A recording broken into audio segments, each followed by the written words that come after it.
মাননীয় মহাসচিব জনাব মির্জা ফখরুল ইসলাম আলমগীর, বিএনপি পরিবারের সম্মানিত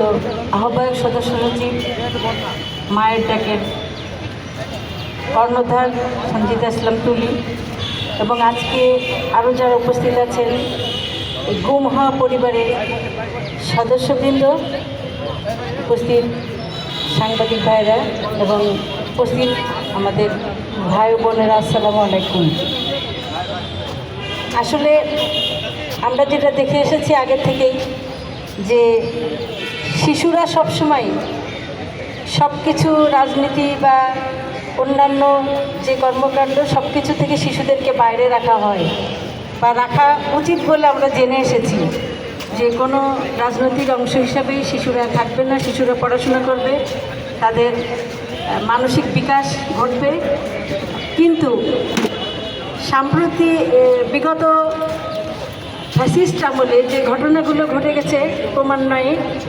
এই যে গুম, শত শত মানুষকে গুম করা, ক্রসফায়ার, নির্যাতনের শিকার, সেই সমস্ত পরিবারের সন্তান যারা, এই ছোট ছোট শিশুরা